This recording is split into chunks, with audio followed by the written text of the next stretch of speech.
Today's second part will teach you how to shift the mountain of your worries onto the shoulders of the universe and seize your desired success in ultimate peace. Today, we are going to reveal those 4 mysterious techniques of Florence Scovel Shinn that turn even ordinary people into miraculous winners. Are you ready to become the ultimate master of this game? Let's begin. Chapter 6. You will learn how to cast the mountain of your worries onto the shoulders of the universe and receive miraculous solutions in supreme peace. Chapter 7. You will discover why selfless love is not just an emotion, but the greatest spiritual weapon to conquer any hard heart or difficult situation in the world. Chapter 8. You will recognize that invisible compass or intuition within you, which will help you make the right decision at every difficult turn of life. Chapter 9. Today, you will find your divine design or innate talent, which will make you unique amidst the crowd. Chapter 10. And finally, you will learn how to use the magic wand of your mind to deny lack and claim abundance in your life. Insha'Allah, the link to the first part can be found in the first comment of this video's comment box. Chapter 6. Casting the Burden. The core foundation of this chapter is, when a human tries to handle all their problems alone, they become exhausted and fail.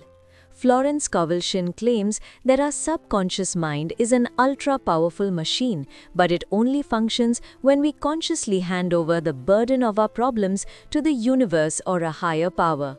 We stay awake all night worrying about how to repay a loan or how the body will recover.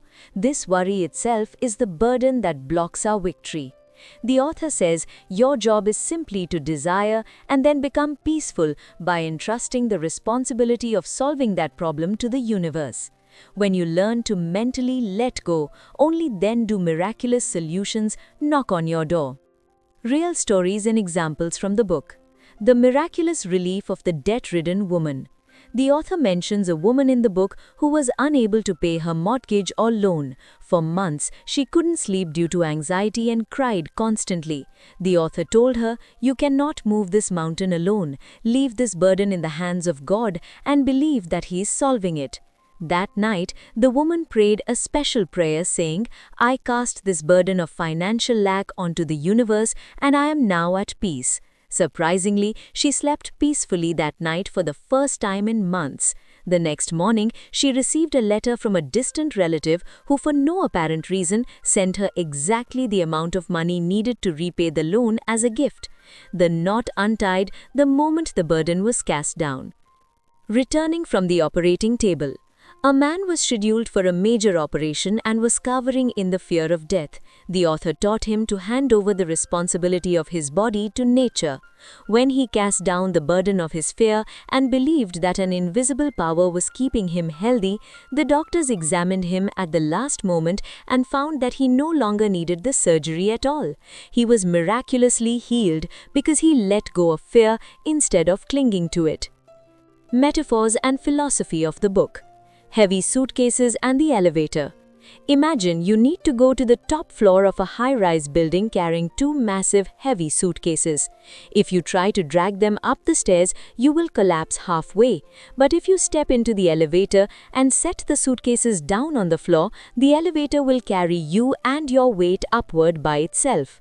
Your faith is that elevator and your worry is those heavy suitcases. Why carry the weight on your own shoulders for no reason? Lifting a car from the mud. When a car gets stuck in the mud, the more the wheels spin, which means the more you struggle anxiously, the deeper the car sinks into the hole. You must keep the car still and seek help from an external power. When the wheel of life gets stuck, instead of struggling through your own efforts, it is wise to seek help from a higher power.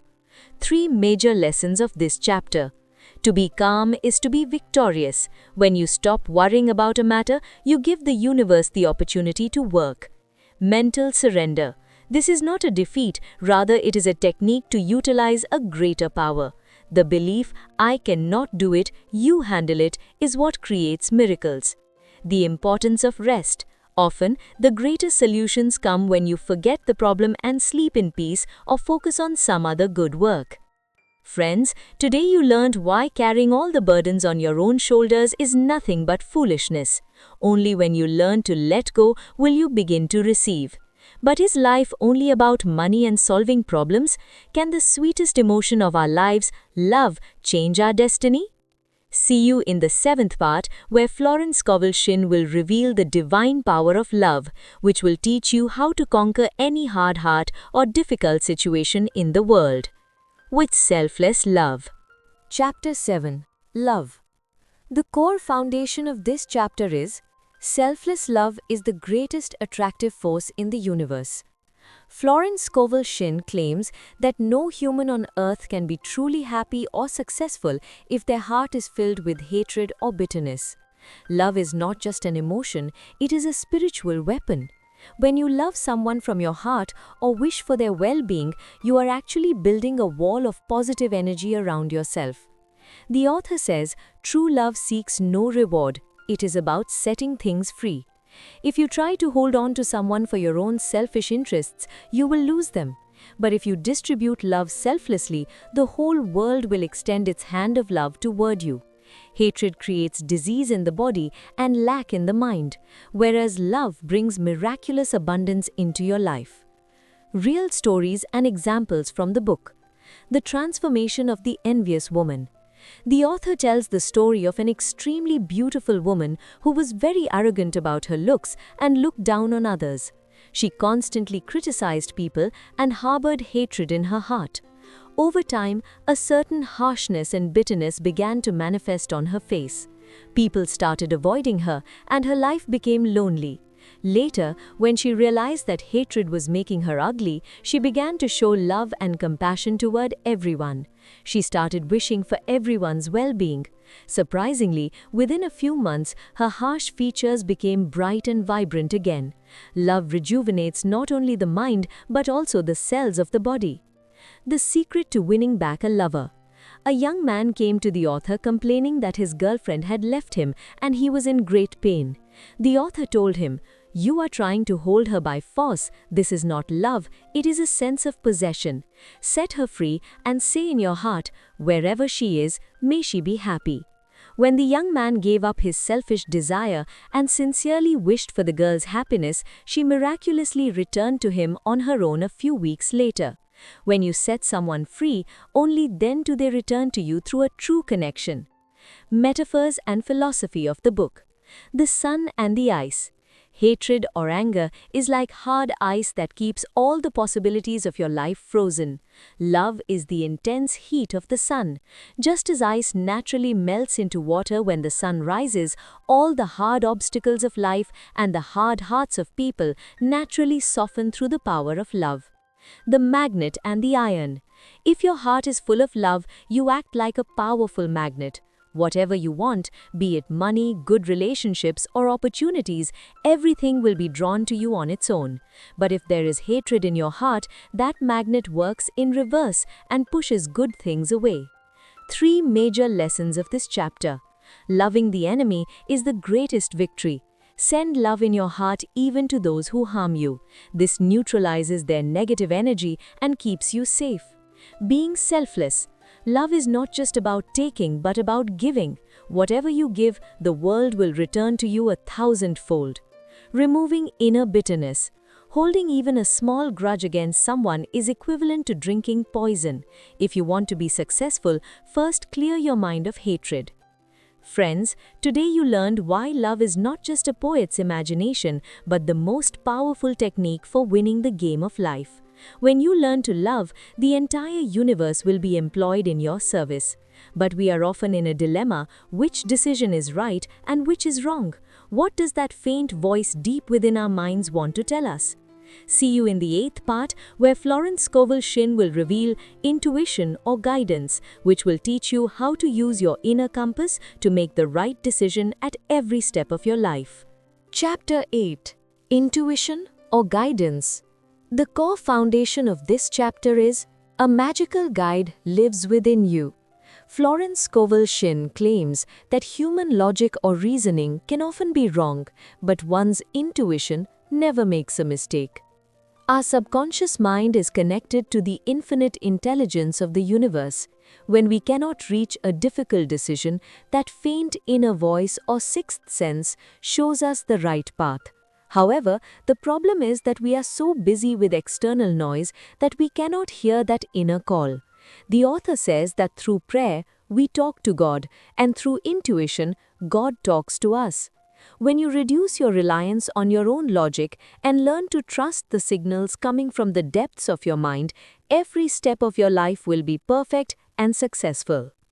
Real stories and examples from the book. The Businessman's Magical Decision.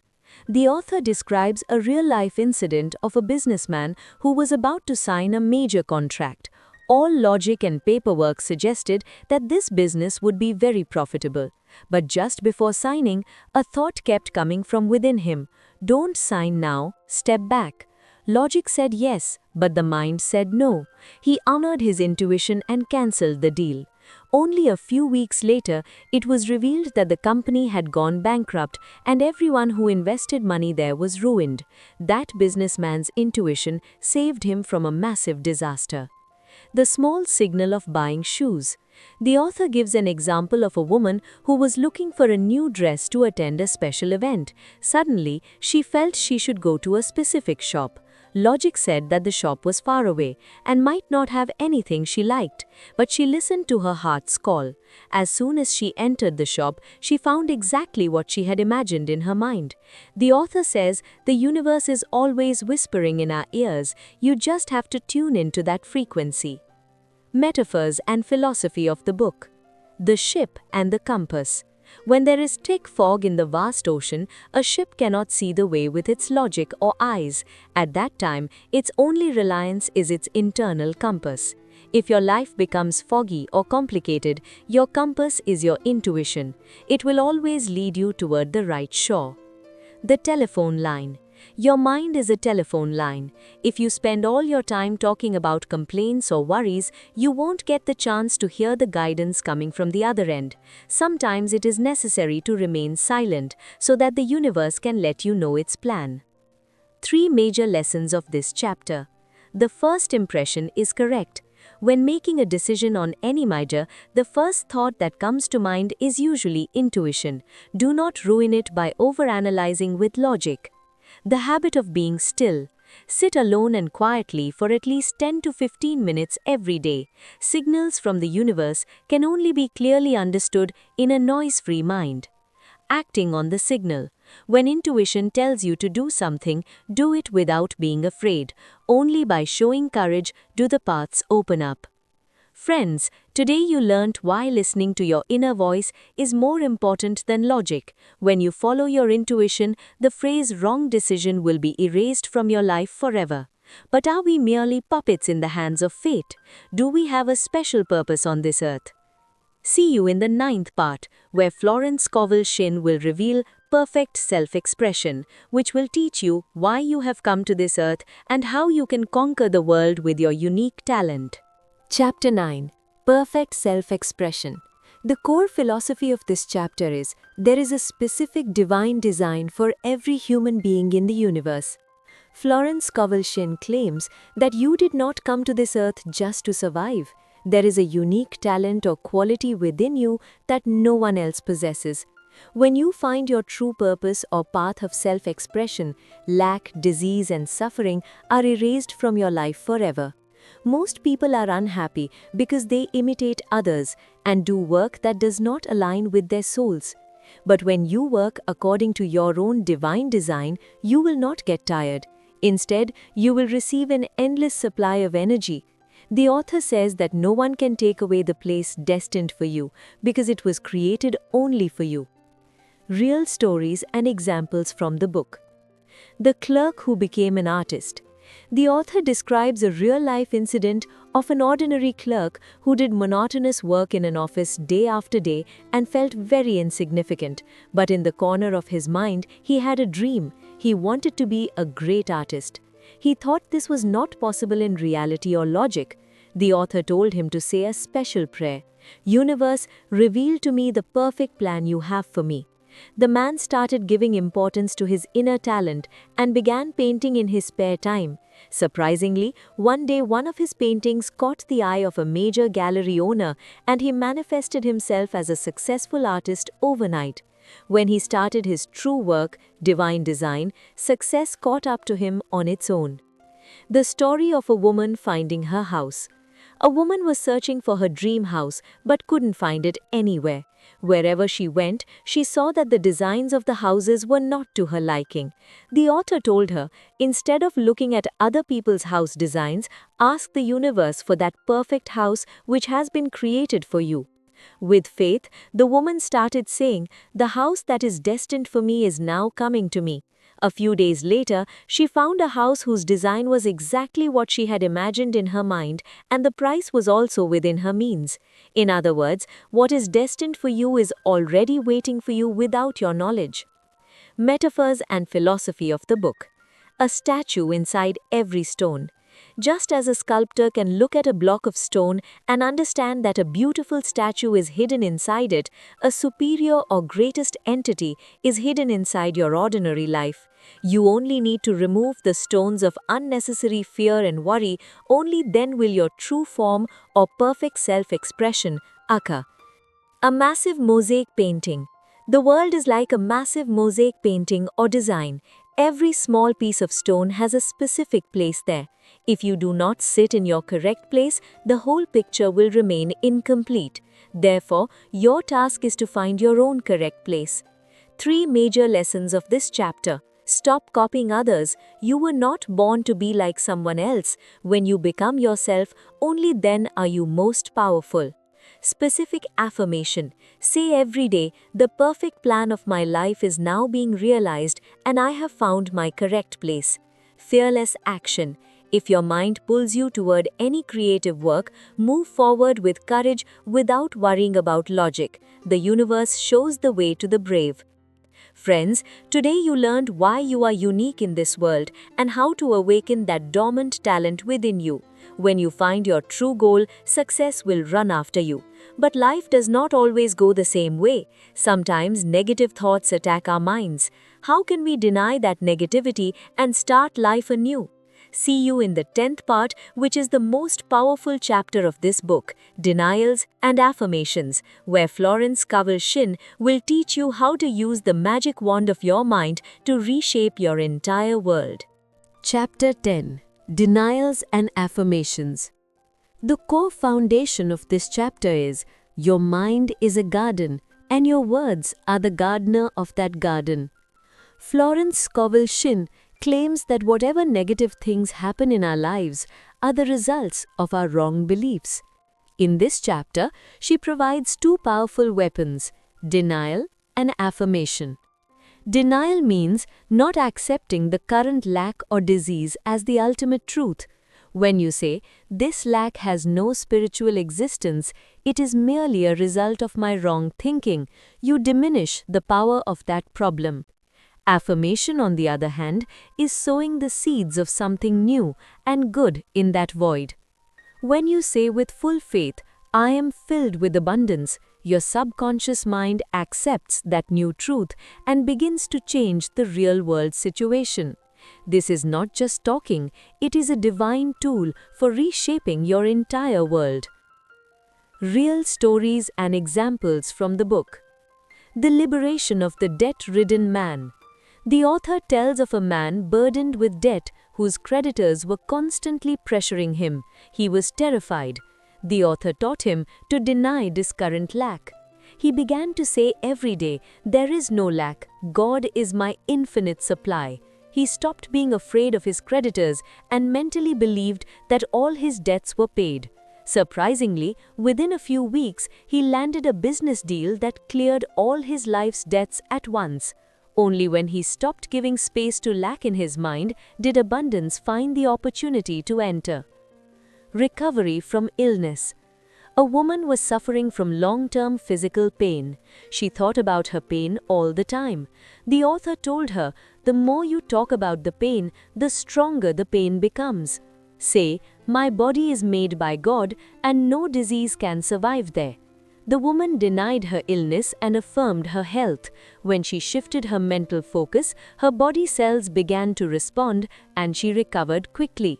Whatever your mind believes, your body will reflect. Metaphors and philosophy of the book. The old structure and the new building. When you want to demolish a dilapidated old building to build a new palace, you first have to remove the old bricks and stones. Denial is that hammer that breaks down the old false beliefs in your mind, and affirmation is the design of that beautiful palace you are creating in your mind. Dust on the mirror. Your destiny is like a clean mirror, but your negative thoughts are the dust accumulated on that mirror. Denial is wiping away that dust so that you can see the true bright reflection or success of your life. 3 major lessons of this chapter. Do not fear current circumstances. What appears to your eyes as lack or disease is merely a temporary shadow. Mentally deny it and claim the truth. Repetition of words. Repeating a positive sentence frequently embeds it into the subconscious. Keep saying it until belief arrives. Eventually, your mind will start to believe it. Set specific goals. Affirm what you want very specifically. Instead of saying, I am fine, say, I am becoming stronger and more successful every day. Friends, today ends the immortal creation of Florence Scovel Shinn, whose rules, if followed, will keep you undefeated in every game of life. We learned how to cast down the burden, how to conquer the world with the power of love, and how to walk the right path by listening to the inner voice. Remember, you are not just a being of flesh and blood, you are an entity possessed of infinite power. Start changing your destiny through your words from this very day. If you have learned something new from this 2-part series, then share the video with your loved ones and write in the comments, I am ready to play the game. Your one comment might ignite a light of hope in someone else's mind. See you again with the summary of another extraordinary book. Until then, keep your goals fixed and enjoy every moment of life. Before leaving, a small but life-changing challenge. Do you know why the top 1% of the world's wealthiest people are different from others? Because they practice knowledge for at least 1 hour every day. And if you truly want to apply the knowledge from this video in your life, then listen to it at least once before sleeping for the next 21 days. After 2 or 3 days, your brain will try to deceive you by saying, I already know all this. But remember, knowing something and having it merge into your blood and bone are not the same thing.